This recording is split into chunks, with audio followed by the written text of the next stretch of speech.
And it's NBA time. Thank God. Oh, my God. Thank God. You know what I'm looking forward to? Made baskets. Made baskets. Although, is it an NBA game tonight? What is up, everybody? Welcome to the pregame show. Oh, my God. I got nothing. That was appropriate. They're presented by Bet365. Never ordinary. Tonight's definitely not ordinary. Very strange game for us as the Nuggets take on the Nuggets in air quotes, take on the Blazers in air quotes. Also presented by Miller Time. It's been Miller Time all day. Yeah, dude. It's half past Miller time. It's definitely might be a full past Miller Time. On today's show, we're going to preview. Is this the dumbest game to date on the schedule? Yeah, it's pretty dumb. Is it the dumbest one? I mean, I'm excited for it. Don't get me wrong. I always aim at the end of the day, right? And it is hard. We push a daily show. So we want everyone to know that every day counts. But this one is really going to... I think some people might tune out tonight around the world. Yeah. Some might. But I'm into it, though, I'm saying. I'm actually into it. By the way, we have a watch-along today. It is our watch-along that we've been doing for 4 days straight, basically. Oh, yeah. okay. Non-stop live at the bar. We're going to be down there doing it. So it's a little bit different, but it'll be us talking Nuggets, watching the game. Us being D-Line Co. I didn't know that, and I'm dismayed to learn it. You didn't realize we were also going to be on that stream? I've had enough of me on the internet today. Yeah. You and me both, buddy. You and me both. We have a really weird one as the Nuggets are taking on the Blazers with a bunch of people out. Who all's out for us, vote? Yeah, dude, Not us. Who gets the biggest air quotes, the Nuggets or the Blazers? Not us, fellas. Despite being here since 10 a.m., we're still in. We're still in. Oh, for yeah. this Harrison went called in today. one. We've been here since 10. It's going to be a long day. He saw the injury report. It's like, All right, Vlaco's still out, of course. Nikola Jokic, he's out. Zeke Naji, he's out. Jamal Murray, he's out. Jalen Pickett, he's out. That one sucks, man. Let's get a little more specific. Remember Colin Gillespie had the Portland game last time where he went off for all the, Let's get a little more specific since I know everyone wants specificity. Specificity, again, since 10. And Jamal Murray, left ankle sprain. Remember, he turned that ankle at the end of the last game. And Michael Malone did say pregame, I saw Chris Dempsey tweeted out that he hopes it's a short-term injury, but it might be longer. There's a non-update to end all non-updates. But, obviously that's a sprain. That's something to watch. For Jokic, low back pain / left hip inflammation, kind of the stuff that typically pops up when they look to rest him on a one-game road trip. Right. But again, I'm not going to, I don't know if that actually speaks to his status. This is what both of these are. If you remember the last time Murray and Jokic did not travel with the team, and I don't know if they traveled with the team or not, but I'm guessing they did not. It was a one-game road trip to L.A., so this is a one-game road trip to Portland, a little one-off. You know what? Take some time off. Do I think his back's sore? Yeah. Do I think he can play if he needed to? Yeah, I too had some back soreness. I was going to say, I've got full body soreness. Don't think there's a center in the NBA whose back isn't sore come March. Let's talk about the Portland side of things, though, because we do want to see all the stars play. Hang on, DeAndre Ayton, he's out. Left elbow tendonitis. Okay. Malcolm Brogdon, he's out. Right elbow tendonitis. Jeremy Who Grant, he play for? Doubtful, ruled out. Right hamstring strain. Shaedon Sharpe is out. Anthony Simons is out. Matisse Thybulle listed as questionable, but ruled out. He's out. Robert Williams III, of course, is still out. You may have noticed I did not list anyone there for Denver on G League assignment or two-way assignment. They're not on the injury report. I would assume that means all hands are on deck, but I can't confirm that. But they're not even listed on the injury report as assignment or two-way for what it's worth. But a lot of folks are on the injury report, guys. That is a lot of guys. So if Hunter Tyson and Julian Strother not on, you have to assume that there's a decent chance they get into the game tonight, which alone would make this exciting. I mean, we talked about this on the other show, but it was the last 5 games of the year when the Nuggets had shut everything down that we saw Peyton Watson. It was like our first real, experience of P-Watt. The Nuggets aren't going to shut it down like they did last year, but tonight I do expect some other guys to get an opportunity to play because so many guys are out. So for me, it's weird to say excited for because you always get excited for Jokic. But you know what? I'll bet we get excited for this when we see Julian Strother take the court tonight, as I anticipate he will. This is a game for the sickos. This is the game for the people that are invested in the long term, the big picture. You're right. This is going to be an opportunity to see people play that don't normally get minutes like this, and we're going to see how they're going to operate without their crutch, the best player in the world, Nikola Jokic. I'm not looking forward necessarily to the basketball tonight, but there is always something interesting if you care to find it. And we'll see, seeing you think Strother will play? I think so. God, he hasn't really played in a while. Yeah, but they're down a lot of guys. It's not just a few guys. They're down a lot of guys. Yeah. Is Hunter Tyson in the building or no? I think he's in the building. I think he's in the building. It's only Jalen Pickett is out for personal reasons, but none of the G League guys are on the injury report. Dude, I'm ready to see Larry Bird take flight. And that's right. And how about, not to be painfully on brand, but this is a real talking point, Michael Porter Jr. scaling up without Jamal Murray and Nikola Jokic in the past hasn't really worked. We always joke, is tonight the night he sets his career high? Never even close. Having said that, a lot of guys are out for Portland, and this is, in my opinion, the best stretch of sustained basketball in Porter's career. Could tonight be the night where he looks a little bit better as a first option without all the help he gets as a guy who really alleviates pressure more than anything on a day-to-day basis? But obviously tonight, he's in the spotlight. He hasn't been good in that spot. He has not been good in that spot. But he hasn't been as good as he's been lately. That's where I'm getting at. So what do you think? I'm cautiously optimistic. 9 out of 10 times in this situation, I would say, even as a Porter guy, he doesn't look good as a first option, but right now, the arsenal's more complete. He looks healthy. Man. He has more options. I don't know if I think he's going to put up 40, fellas, but could he go 25 plus without Jokic and Murray? I'm hopeful. Here's the thing, man. It's a weird spot for even him to be in, like now that he has to go out there and gun. If he goes off, though, it'll be better than the bailout. Because as much as I love Reggie, and that one was such a, nobody expected it, and oh my God, DeAndre Jordan and Reggie having a throwback against their old team. As much as that is cool, and maybe some people will have liked that more because it was so absurd. Against top-tier competition. And it was against top-tier competition. That's a good point. That's a good point. So that maybe some people will like that more. But for me, Porter is so meaningful, and him being able to take this role, which I'm going to be honest with you, I don't think he could. I don't think he could. But maybe he proves me wrong. But maybe. And so I don't know if Porter did have a little moment tonight as the guy. It'd be great, dude. If he was actual number one, Porter, not just on the number one. Yeah, let's go, baby. That would be amazing. Let's also talk about what's at stake tonight, Vote. The Nuggets currently a half game behind the Oklahoma City Thunder, who just keep on winning, and a game ahead of the Minnesota Timberwolves, who just keep on winning. So it is a little strange that Denver is not playing Jokic and Murray. Again, some injuries, probably real. But this game, if they lose, it would be kind of a mini disaster. Sure. On the flip side, they may have looked at Portland's injury report and thought we might be able to get away with it. But this is called a calculated risk. Yes and no. I mean, I think it is a risk. You could send Jokic and just win this game. You're right. I do think they might feel a bit more like they're worried about the Wolves and not the Thunder in this context. And they still have 2 games against the Wolves. And so while the Wolves have the tiebreaker, Denver probably still feels like they control their destiny in that regard. If they win those games, they're probably good. Yeah. But you're right. I mean, this is, none of those 3 teams want to drop games to teams like Portland, whether your guys are out or not. So it would be a painful one to stomach. Portland, on the other hand, has also a risk in this game because they might win. They are currently 1 game behind Charlotte for the 4th worst record. They have 1 fewer loss. So if they got another win, you get a loss tonight, boom, you caught them. You caught them in the standings. This is the most interesting time of year, is it not? Because now there are so many ulterior motives at play at all times. Right. So you have to start. You're not just thinking about the basketball. You're thinking about next year if you're the Portland Trailblazers. You're thinking about the postseason if you're the Denver Nuggets. Yeah. I think it's the right move for them to hold out Murray and Jokic tonight. This is a calculated risk. Yeah. And you got to feel good about your chances. What a spot for Porter then, though, right? If he can go and deliver this one, it's huge. It's not the biggest game of the year or anything like that, but like you guys said, it's not like they rested the entire starting lineup. It's not a full white flag wave. It's a calculated risk. Little light foot on the pedal, right? Yeah, listen, man. But hey, Porter playing the best basketball of his season. What a spot for him to step up in this spot for the first time.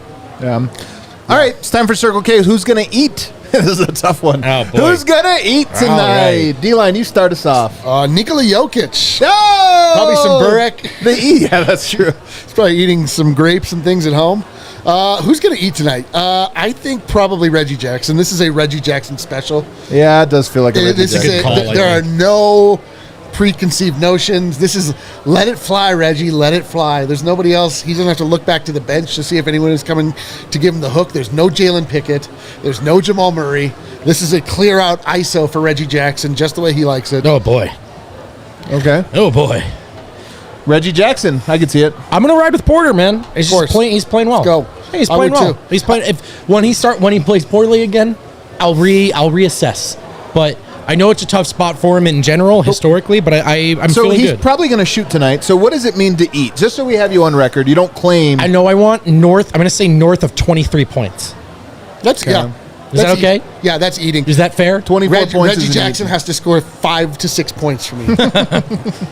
24 points, maybe 3 threes, 4 threes. Well, I don't want to step on your toes. Let's see what you pull out of the bag first. Well, I was going to say Peyton Watson is my guy here because you're going to the bench. So you're going to guys that are going to get an extended opportunity, not just to be what they are, but say, hey, step outside the lines a little bit, be extra aggressive. I have to think that if you're a Christian Brown or a Peyton Watson, you're a little extra excited about tonight. You're a little extra excited about the opportunity, the shots that are available. You're taking a lot of shots off the board. Can you try to go out there and make something happen? To me, Druid Trading is trying to quantify what it means. He thinks 50% above your season average. That's a feast. That's a mukbang. That's a mukbang. I don't know. To me, eating is where we all just look at each other. We're like, he had a good game. He had a good game. You know it when you see it. Yeah, another name to watch potentially, and this could go either way for Denver, to be fair, is Aaron Gordon. So if DeAndre Ayton isn't playing in this game and Jeremy Grant's not playing in this game. Duop Breath. I was going to say, I'm going to need to pull up the Portland depth chart. He's good. I'm just saying. Guy rebounds, shoots threes. I'm just saying there's room for a physical guy with some skill, like Aaron Gordon, to. For sure. And this might not even go Denver's way, but he might say, hey, I'm a guy who can score 30 every now and then.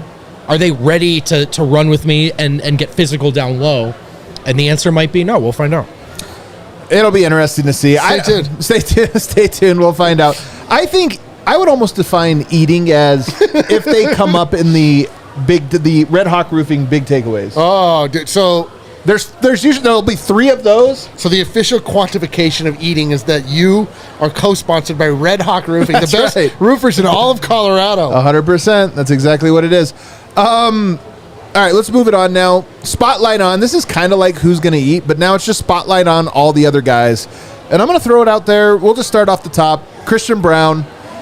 This is an opportunity to really watch him sort of spread his wings too. I'm less interested in Christian Brown spreading his wings, exploring his game, whatever that is. But I am interested in 30 minutes tonight, 33 minutes maybe. Like, that's a lot of opportunity for him to go out there and just make plays. Is Christian Brown glum from the performance that his Kansas Jayhawks put up earlier today, which was quite discouraging? This is actually a weird X factor, isn't it? We've got starters, fellas, if you want them real quick. Go.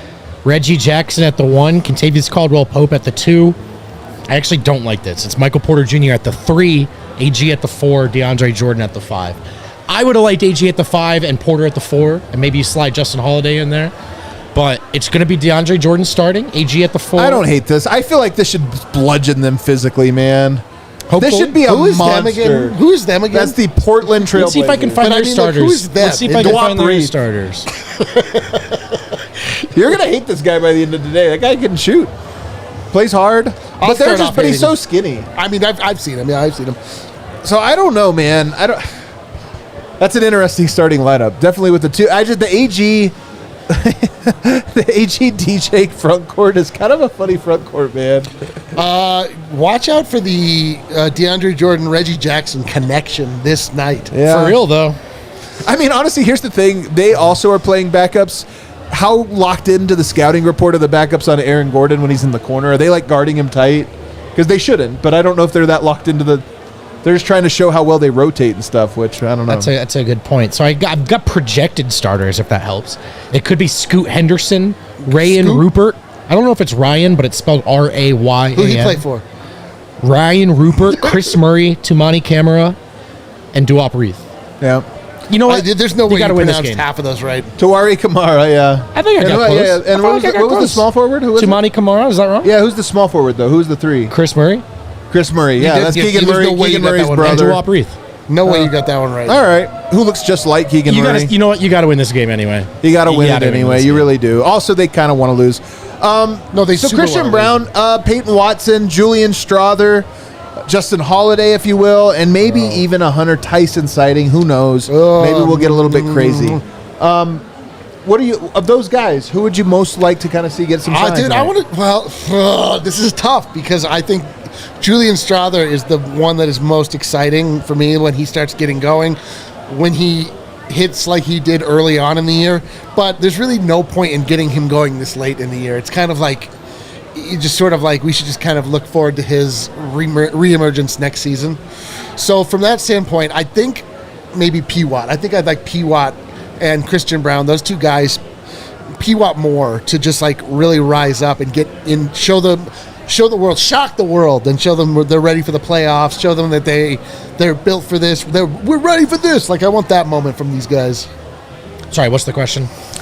I'm just throwing all the others out there. So Hunter Tyson, Strother, CB, P. Watt, Justin Holiday. Yeah, I mean, it's probably most fun if it's one of the G League crop. Like a Hunter Tyson night? Yeah, like I think this is a sickos only night, and like a real culty night around a Hunter Tyson is most fun. But that's such an isolated incident. Precisely, I think you're dead on. Like as far as things that would be dope to see. You know what we remember is the Wancho game. We remember it. I know, and listen, those fun moments along the way. Like I always say this. You really don't want to miss a game because you never know what you could miss. Yeah. And what if you missed the Hunter Tyson 6-3s game? You're right about that. That's but you're right that what's more important to Denver, I think, is Christian or Peyton. But to argue with me, to play devil's advocate to me. With yourself. P. Watt had a brilliant game down the stretch last season that got me hyped about his production this season. Very true. So a strawberry patch, dude, a Strawburst, a Hunter Tyson, like a Larry Bird saying? I don't know. In the end, P. Watt's the right answer. It's probably just going to be Colin Gillespie again. Remember when he went off against Portland before? By the way, I thought a lot about Colin Gillespie today watching college basketball. I know. You were like, get Gillespie in there. He would make some shots. It is my favorite genre. And I'm not trying to poke fun at anybody. Everybody experience your own fun. Never be upset. Totally. But I do love you watch these games and how terrible they are, and then one guy, and he's 5'11", is running around doing stuff, and it's like, we got to get this guy. Oh, yeah. We have to add him. And it's really just Colin Gillespie. Colin looked so good. I mean, looks unbelievable. Honestly, in the G League, he looks like Steve Nash. So. You look at him in a couple of games against Portland. Hey, look, we said it 100 times. Colin can hoop, man. He's just not the tallest fella out there. Not the tallest fella out there. You guys may have read the papers today or looked at the news. I did not read the papers. But you did see the clip of the news that made it click on a link. Yep, I did. You clicked on the link even. I did. SuperFan Vikki has been banned from Ball Arena. If you guys don't know SuperFan Vikki, she is probably the #1 Denver Nuggets fan in the world. She holds up signs. She sits right outside the tunnel, right where you walk out, holds up signs for every player that's ever played for them, like Greg Buckner. She has a Greg Buckner sign that when he comes, because he's on a coaching staff, she'll hold it up. Very, very, it's just her thing. She gives us candy when we walk in. I give her a hug every single day I go there. I love talking to her. She's always been sweet. Well, she has been banned from Ball Arena, per the report at CBS News today. Very vague details to come out. Confusing. Very vague details. How KSE has a statement about an incident with a player being touched unwarrantedly, and then I believe they said multiple instances, like a repeat offense. There was also one with a referee. To hear her side of the story a little bit different. And I will tell you this, from talking to Vikki over the years, she used to give candy to all the players. Then they told her she can't do that anymore. I don't know why. I don't know what happened. Can't give candy to the players. It's an NBA rule, I was told when I looked into it. Then there was the sign thing, and actually the boy's dad has told us this as well, because he'd always bring signs and hold them up. No more signs. You're not allowed to bring signs. So little by little, these little rules and stuff come in from the NBA and stuff that kind of, in my opinion, take some of the personality out. Dude, I was in Serbia, so were all of us. Yeah. There were people blowing butts in the stand. Yeah. They brought in not only signs, like entire tifos, they lit flares off. We can't even give Vikki giving Michael Malone a chocolate bar when he was ejected. All-timer. Yeah. So it's a little strange. I will say this, because I had heard off record certain things about this, and I really don't know where the truth is. The facts, as far as you can know, are already out there, and I encourage you, if you're curious about this one, to go out. I don't think it's quite as black and white. From what I know, I don't think it's quite as black and white as like some small infraction and then you're gone. But at the same time, I will say that KSE, here's my impression of KSE. Because I actually have come to KSE's defense, I feel, a lot over the last like 2 or 3 years. But KSE to me has a lot of flaws. And one of those flaws is it feels to me like this giant conglomerate corporation that has no soul. Yeah. And that they like, because there's not as much direct leadership from the top about the soul of the company, that really there's these people that enforce rules all the time, and they enforce them with the media a lot, where you're like, yeah, but what's the point of this rule? And I've been doing this for 40 years and it's part of the culture, and it's like, yeah, but we have a new rule, and the new rule is no, and you can't do that and this or that. So again, without trying to say, because I do think that there are some like details and all that, this or that make it a little murkier, I do think that this is one of those ones where I'm like, yes, but don't you see that this is a super fan and that this is like a weird situation? My take on this, with no information from anybody, the best way to speculate. Yeah, for sure. This feels to me like they were just kind of getting, like the people were getting a little tired of her act. Like she was getting a little too comfortable. You know, like I was reading that. But isn't it interesting though? Because here's one thing I think about, because we know, but from doing this job, we know a lot of OG fans, right? People that have been season ticket holders for 50 years, so they go back, and there's these like quaint stories about how they became best friends with certain players and keep up, and they know their kids and everybody, they talk and all this stuff. And I think Vikki is in some ways a vestige of that era, that now this new era, this, as you mentioned, this like soulless sort of version of things that all has strict rules and it has to be adhered by. And even player, I always rail on this about players, and why do I hate when players are such dicks to media or fans or this stuff, is I'm like, I hate the schism between these things. I like the idea that a David Thompson maybe is really good friends with a season ticket holder because he played in front of him or her for 10, 15 years in Denver, and they formed a bond and this and that. And I hate this idea that now players are like, I hate this, or I have a problem with this woman because she's sometimes a little too handsy or wants to give me a hug or this, that. I kind of hate this idea that the schism between players and refs and coaches and stuff and fans in this weird way. Even if I sort of understand it, the world's changed. But big real question. Who from the chat would you remove if you were able to? Forever. Oh, come on. We all know the answer. I'm going to say Walter Worthy. You're out of here. No way. Walter's the best. Not Walter. I agree with your sentiment. I just, without trying to be a wet blanket, I just don't know. I don't know what she did. And if she crossed a line, I would be remiss I'd be remiss to sit here and like trash them for doing what they needed to do. Right. I would just say it's like a weird story, man. Vikki never seemed to be bothersome. I'm also not a player or a ref. I've never been on that side of it, so I totally get what you're saying. I share your sentiment, by the way. I'm not trying to like... No. I also share yours. In a perfect world, yes, the woman sits there and hands the players candy. Yeah. I'm with you about the schism. I just want to put my hands up and say, I don't know.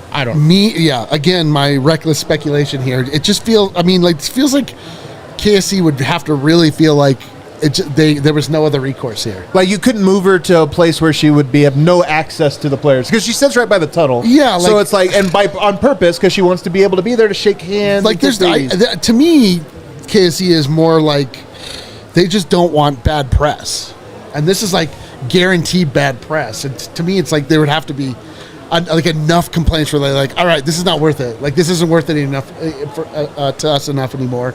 Like we just got to remove the problem. That's it.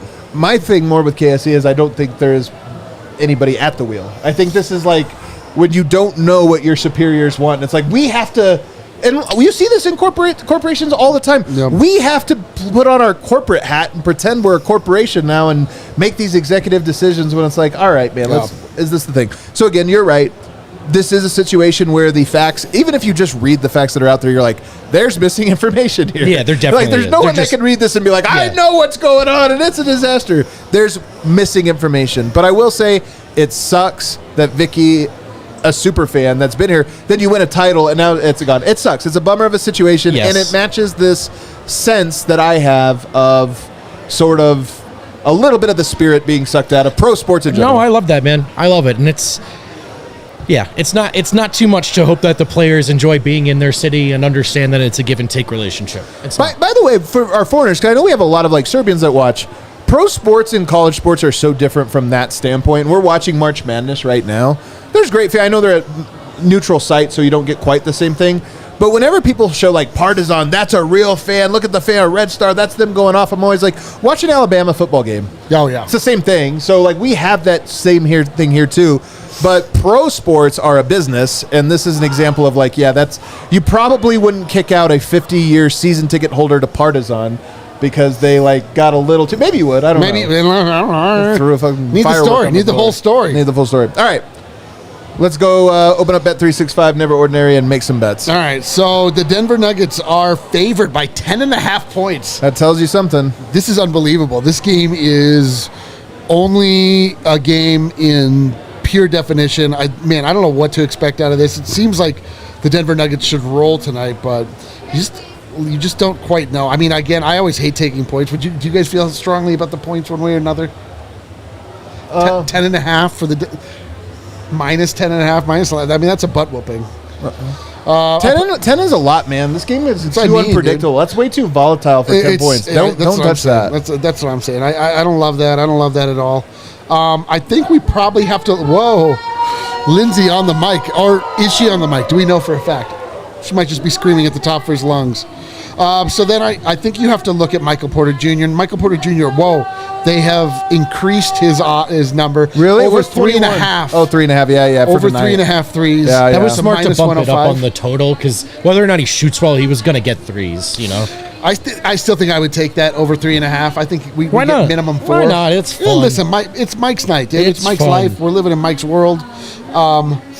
Also, Aaron Gordon, over 0.5 threes. He hasn't simply hit one.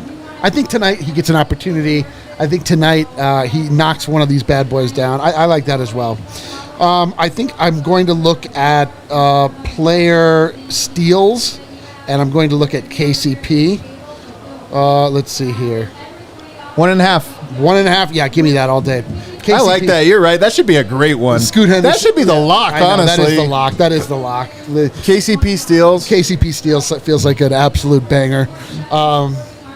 And then, gosh, I guess, and then what do we have for Peyton Watson blocks? Is that up there? Peyton Watson blocks. Let's see. Well, you guys pull it up. It is not on the list. There is a fun, they build those parlays for you. Have it for you. And I'm a sucker for the sucker bets. This one seems fun though. It's bet boosted. It's plus 120. You got a parlay here. Nuggets win.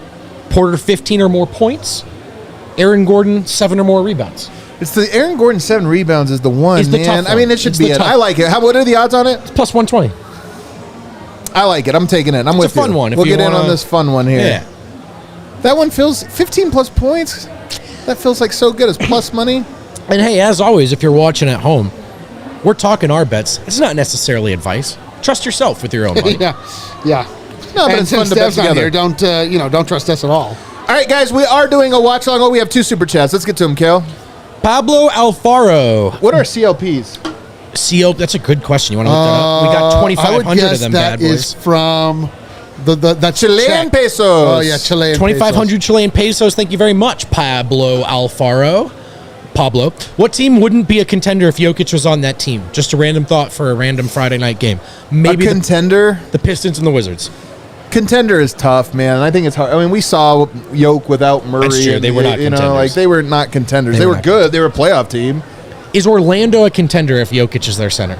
Yeah. Are you kidding me? Yeah. I'm trying to find the line. Orlando Magic? I'm trying to find the line, yeah. Well, they have no shooting. I will say that. I'm trying to find the line of That's kind of a weird one. I guess in that instance, he's replacing. Does your team get better if a guy who can score every time he touches the ball joins it? There are some Everyone teams, gets better, though. Honestly, I'll bet you there's about 10 teams that if he was on, they would be true contenders. Not Pacers? Yeah, for sure. I mean, are you kidding me? For sure. Maybe 15 teams, actually, that I would say are contenders. And then there's a bunch of other ones. I don't think there's a team that if he was on, they'd miss the playoffs. I agree with that. But I think that there's a bunch that would be first-round out teams. I agree with that. And we'll finish up with Spencer Morton. Legacy game from Jay Huff incoming. Can you imagine? Nuggets fans love Jay Huff. They love because Jay Huff is an absolute novelty. Devil stat line, 6 points, 6 boards, 6 fouls. No, the fouls get us. That's a hilarious call. I mean, what's he out there to do but the foul? That would be hilarious if tonight was. I mean, we already had the Colin Gillespie night. We might end up getting the Jay Huff night. Dude, was it going to be Hufftown, USA? Braxton Key night. We're going to get no Hunter Tyson minutes, but 36 Braxton Key Are we going to go to Portland and start huffing? It might be. Guys, we're on a watch along. It's already going live. It's been live since 10 o'clock today because we're watching March Madness. God, but dude. honestly, we're going to be honest. We're going to be locked into the Nuggets during this part of it. Yeah, I'm not but watching any March come down and Madness. hang out with us while we talk about and bet on this Nuggets game. Have some fun with us. We'll see you over there. Let's go. Good job, guys.